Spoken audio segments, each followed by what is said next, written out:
तो क्या हाल आप सभी के, उम्मीद करते हैं सब अच्छे होंगे, सब बढ़िया होंगे, अपने अपने घर पर मौज काट रहे होंगे। तो देखिए, जैसे कि आपको पता है कि जब कोई सा वॉर लड़ा जाता है ना, तो उसका असर सिर्फ उसी जगह पर सीमित नहीं होता है, बल्कि इसकी जो धमक है वो पूरी दुनिया में सुनाई देती है। चाहे वो रशिया यूक्रेन का वॉर हो, जिसकी वजह से यहाँ पर जो कुकिंग ऑयल है और जो वैसे गेहूं वगैरह और जो पेट्रोलियम प्रोडक्ट है उसके रेट यहाँ पर बढ़ गए थे। तो और इसी तरह से यहाँ पर इजराइल और गाजा के बीच में ये वॉर लड़ा जा रहा है, जिसकी वजह से यहाँ पर ऐसा तो लगता था कि भाई इसका असर कोई देखने को हमें नहीं मिलेगा, लेकिन अब यहाँ पर इसका जो स्पिल ओवर इफेक्ट है वो हमें देखने को मिल रहा है।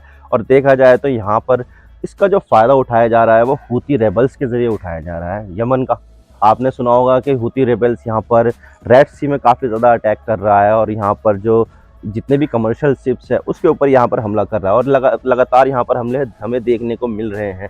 और एक यहाँ पर गैलेक्सी लीडर नाम का एक शिप था जो इंडिया आ रहा था कुछ सामान लेकर, उसको यहाँ पर किडनैप कर लिया हूती रेबल्स ने।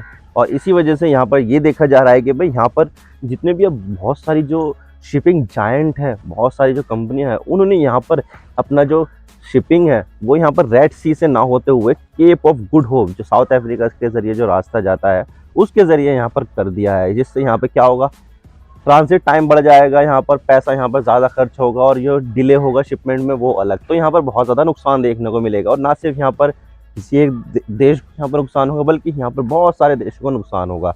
तो आज इसके बारे में पूरी डिटेल के साथ बात करते हैं कि यहाँ पर ये हमले क्यों किए जा रहे हैं, इसका असर क्या होगा, भारत पे इसका क्या असर पड़ेगा। आज इसके बारे में पूरी डिटेल के साथ बात करते हैं। लेकिन उससे पहले अगर आप चैनल पर नए हो तो सब्सक्राइब जरूर कर देना चैनल को, वीडियो को चाहे लाइक करो या डिसलाइक करो, लेकिन चैनल को सब्सक्राइब जरूर कर देना। तो चलिए वीडियो का आगाज करते हैं। तो सबसे पहले हम यहाँ पर ये देख लेते हैं कि जो हूती रेबल्स है वो क्या है। तो देखिए, हूती रेबल्स जो है वो ये एक शिया मिलिटेंट ऑर्गेनाइजेशन है जिसको यहाँ पर ईरान बैक करता है, और यहाँ पर ये यमन के बहुत बड़े हिस्से को अपने कंट्रोल में ले लिया है और यहाँ पर सरकार चला रहा है। यमन की जो कैपिटल है सना, वो ये भी इसके अंडर में ही है, और ये बहुत सारे जो समुद्री रास्ता है, जो समुद्री तट है, वो भी यहाँ पर इसी के ही अंडर में है। तो यहाँ पर जो रेबल ग्रुप है ये काफ़ी ज़्यादा पॉपुलर भी है यमन में, और यहाँ पर काफ़ी ज़्यादा ताकतवर भी है, क्योंकि देखा जाए तो यहाँ पर जितने भी इसको सामान मिलता है, मिसाइल वगैरह है, यहाँ पर गाड़ियाँ हैं, टैंक है, हेलीकॉप्टर है, ड्रोन्स है, वो सारी की सारी जो सप्लाई की जाती है वो यहाँ पर ईरान से की जाती है। और आपको तो पता ही है कि जो इजराइल है और ईरान है, इनके बीच में काफ़ी ज़्यादा तगड़ी दुश्मनी है। कभी ईरान कहता है कि हम यहाँ पर इजराइल को ख़त्म कर देंगे, तो कभी इजराइल कहता है कि हम यहाँ पर ईरान को ख़त्म कर देंगे। तो इन दोनों के बीच में बहुत ज़्यादा दुश्मनी देखने को मिलती है, और ये जो दुश्मनी है वो 1979 के इस्लामिक रेवोल्यूशन के बाद से हुई है। इससे पहले तो दोनों दोस्त ही थे, अमेरिका भी इसका दोस्त था ईरान का, इजराइल भी इसका दोस्त था। लेकिन फिर बाद में जब क्रांति आई तो सारी की सारी जो आइडियोलॉजी है पूरे देश की वो यहाँ पर बदल गई, और पूरा यहाँ पर ये जो ईरान है वो एंटी अमेरिका, एंटी इजराइल हो गया। तो यहाँ पर अब देखा जा रहा है कि जैसे कि आपको पता है कि जो इजराइल है उसने यहाँ पर फ़लस्तीन के एक बहुत बड़े एरिया पर कब्जा करके रख रखा है, और जो गाज़ा नाम का जो एरिया है वहाँ पर तो कब्जा नहीं किया, लेकिन उसके जो ब्लॉकेड है वो लगा रखा है कि जो भी मूवमेंट होगा उसकी कानो कान सारी की सारी जो चीज़ें होगी वो सब यहाँ पर इजराइल कंट्रोल करेगा। तो इसको यहाँ पर एक ओपन एयर प्रिजन के नाम से भी जाना जाता है, और बहुत ज़्यादा डेंसली पॉपुलेटेड है। लेकिन यहाँ पर 7 अक्टूबर के बाद जो भी हुआ आपको तो पता ही है कि यहाँ पर इजराइल के ऊपर हमला किया था, जिसमें 1200 के लगभग यहाँ पर लोगों की मौत हो गई थी। लेकिन उसके बाद जब यहाँ पर इजराइल ने रिटेलिएट करना शुरू किया, तो अब आप देख सकते हैं कि जो गाज़ा है वो पूरी तरह से तबाह हो गया है, और यहाँ पर जो हमास रूल करता है उसको भी यहाँ पर काफ़ी ज़्यादा नुकसान देखने को मिला है। और जो यहाँ पर जो टनल है वहाँ पर बहुत सारे ब्लास्ट करके उड़ा दिए, पानी डाल के यहाँ पर भरा जा रहा है, और बहुत सारी चीज़ें की जा रही है इजराइल के ज़रिए। तो यहाँ पर बहुत ज़्यादा इंटेंस वॉर लड़ा जा रहा है, और यहाँ पर जो हमास है उसको यहाँ पर ईरान बैक करता है, और जो बहुत सारे जो एक्सिस ऑफ रेजिस्टेंस वाले ग्रुप है जैसे कि हिजबुल्लाह है, ह्यूती है, वो भी यहाँ पर काफ़ी ज़्यादा सपोर्ट करते हैं हमास को। और जो दूसरी तरफ जो इजराइल है उसको तो यहाँ पर पूरा यूरोप और अमेरिका, कनाडा, ये सब के सब सपोर्ट करते हैं, और यहाँ पर सपोर्ट के अलावा भी यहाँ पर जो हथियार वगैरह है वो भी यहाँ पर देते हैं। जबकि जो हमास है उसको यहाँ पर ईरान, हिजबुल्लाह, हूती ये सपोर्ट करते हैं। और जिस तरह से यहाँ पर इजराइल और गाज़ा के बीच में लड़ाई हो रही थी और हमास के बीच में वॉर हो रही थी, तो उसको देखकर ये लग रहा था कि जो एक्सिस ऑफ रेजिस्टेंस वाले जो ग्रुप है वो भी यहाँ पर कुछ ना कुछ तो एक्शन लेंगे ही लेंगे। जैसे कि यहाँ पर जो हिजबुल्लाह है वो लेबनान में ऑपरेट करता है, और साउथर्न लेबनान जो इजराइल से उसकी सीमा लगती है वहाँ पर ऑपरेट करता है। और अक्सर हमने इजराइल और हिजबुल्लाह के बीच में गोलीबारी की खबरें सुनी हैं, अटैक की खबरें सुनी हैं, जिसमें दोनों तरफ काफ़ी ज़्यादा नुकसान हुआ है। तो यहाँ से इधर से हिजबुल्लाह यहाँ पर मोर्चा संभाले हुए, तो दूसरी तरफ यहाँ पर जो यमन के जो हूती रेबल्स है उन्होंने यहाँ पर अब मोर्चा संभाल लिया है। बहुत सारे जो ड्रोन्स है, मिसाइल है, वो यहाँ पर इसराइल की तरफ छोड़े। हालांकि देखा जाए तो उनको हवा में मार दिया गया है, कभी अमेरिका मार देता है तो कभी इसराइल मार देता है उनको एयर डिफेंस सिस्टम की मदद से। तो यहाँ पर इसराइल को तो कोई नुकसान नहीं हुआ है, लेकिन यहाँ पर एक चोक पॉइंट है जिसको बाब अल मंदेब कहा जाता है, जो एक नैरो स्ट्रेट होती है, वहाँ पर यहाँ पर जो हूती रेबल्स है उसका कंट्रोल है। क्योंकि देखा जाए तो अगर हम मेडिटेरेनियन सी को अरेबियन सी से जोड़ेंगे तो उसके लिए एक बहुत ही बड़ा इंपॉर्टेंट रास्ता निकल कर जाता है रेड सी के ज़रिए, और फिर आता है यहाँ पर सुएज़ कैनाल जो मिस्र में है। तो सुएज़ कैनाल की तरफ से तो कोई दिक्कत नहीं है, यहाँ पर आराम से शिप वगैरह जाते हैं, लेकिन दिक्कत तब हो जाती है जब वो शिप आते हैं बाब अल मंदेब की तरफ। क्योंकि देखा जाए तो एक तरफ तो यहाँ पर हूती रेबल्स का यमन है, और दूसरी तरफ है एरिट्रिया और जिबूती है, जो वैसे भी बहुत ज़्यादा कमज़ोर देश है, उनकी कोई मिलिट्री कोई खास है नहीं। और दूसरी तरफ अगर यमन देखे जाए तो यमन में जो हूती रेबल्स है वो काफ़ी ज़्यादा पावरफुल माना जाता है, वह पूरे देश से ज़्यादा ताकतवर तो ये हूती रेबल्स है।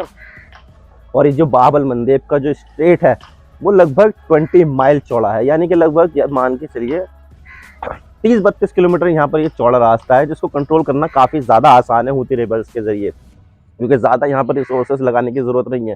ये नहीं है कि बहुत ज़्यादा यहाँ पर इधर शिप्स वगैरह लेके जानी है, उधर लेके जानी है, तो यहाँ पर ये उनका खुद का एरिया है, तो यहाँ पर अपनी जो चीज़ें करनी होगी उनको यहाँ पर वो बहुत ज़्यादा आसानी से कर सकते हैं।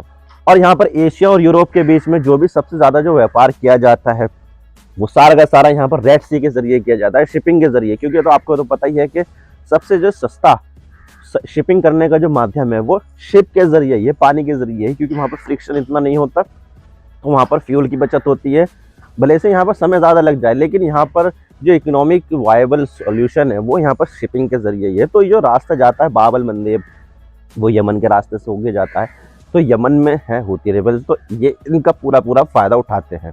और पिछले 10-12 दिन में इन्होंने 12-13 शिप पर हमला भी किया है, और उन कुछ को तो अपने कब्जे में ले लिया है। जैसे कि गैलेक्सी लीडर मैंने आपको बताया, काफ़ी बड़ा शिप है ये, कंटेनर शिप है ये, और इसके ऊपर हमला करके उनको अपने कब्जे में ले लिया। हमला करने के लिए भी इन्होंने हेलीकॉप्टर का इस्तेमाल किया था, हेलीकॉप्टर से गए वो जहाज़ के डेक पे उतर गए और अपने वेपन्स के ज़रिए पूरे क्रू को बंधक बना लिया, और क्रू के ज़रिए उसको यहाँ पर यमन की तरफ मोड़ लिया कि भाई अब यहाँ पर आप रुक जाओ, कहीं जाने की ज़रूरत नहीं है।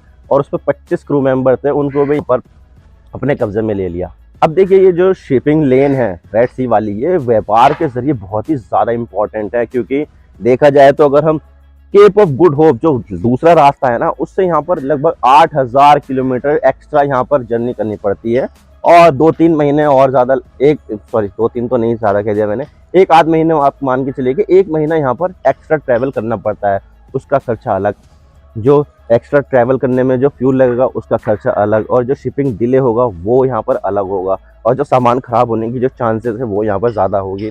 तो यहाँ पर जो केप ऑफ गुड होप का जो रास्ता है ना, वो यहाँ पर देशों के लिए यहाँ पर कोई अच्छा रास्ता नहीं है, बहुत ज़्यादा लंबा है, बहुत ज़्यादा नुकसान है।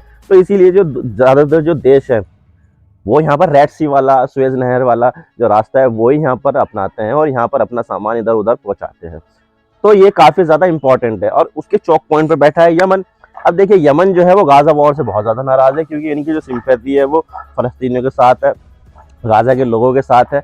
तो उन्होंने भी यहाँ पर कह दिया कि भाई हम यहाँ पर अपनी मदद करने के लिए, उनकी मदद करने के लिए हम यहाँ पर ऐसा करेंगे, जब तक ये गाज़ा वॉर नहीं रुक जाती तो तब तक हम अपना हमला जारी रखेंगे। और इसी चक्कर में, इसी चीज़ को देखते हुए, इतने ज़्यादा हमले को देखते हुए जो अमेरिका है उन्होंने यहाँ पर 10-12 देशों के साथ मिलकर एक नेवल फोर्स का गठन किया है, ताकि यहाँ पर जो कमर्शियल शिप्स है उनको यहाँ पर रेड सी में सपोर्ट प्रोवाइड किया जा सके, हेल्प की जा सके उनकी।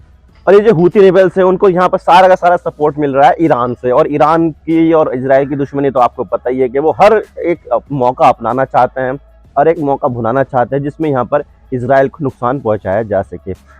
और हूती रेबल्स का भी यही कहना है कि भाई हम यहाँ पर जो हमला कर रहे हैं वो इजराइल से आने वाली जाने वाली शिप्स के ऊपर हमला कर रहे हैं, और उन शिप्स के ऊपर हमला कर रहे हैं जिनका यहाँ पर कहीं ना कहीं से किसी न किसी तरीके से इजराइल से लिंक निकलता है, चाहे वो मालिक उसका हो, या फिर उसके शहर से हो, या फिर सामान उसका हो, या फिर वो उस पोर्ट पर उतरने वाला हो। यानी कि कहीं से भी कुछ भी इजराइल से कनेक्शन हुआ तो उसके ऊपर हम हमला करेंगे। तो यहाँ पर हूती रेबल्स का ये कहना है।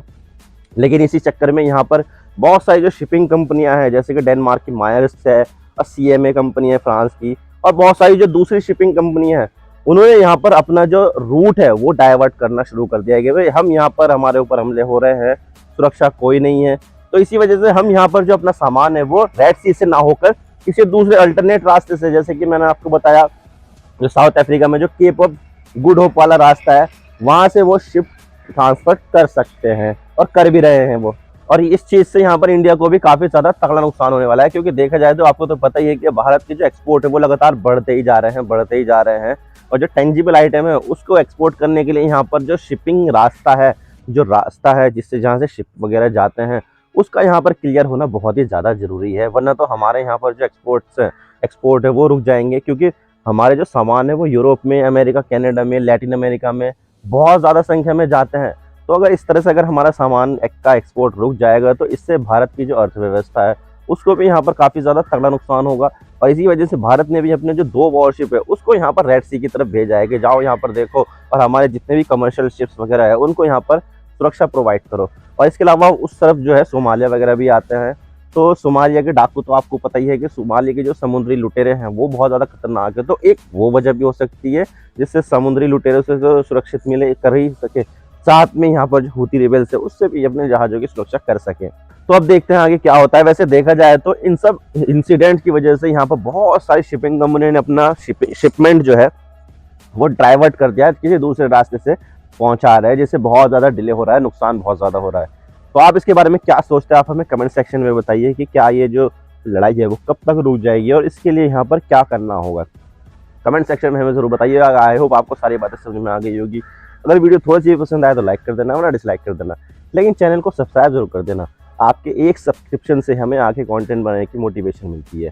Thank you for watching. I really appreciate your precious time. God bless you all. Now signing off.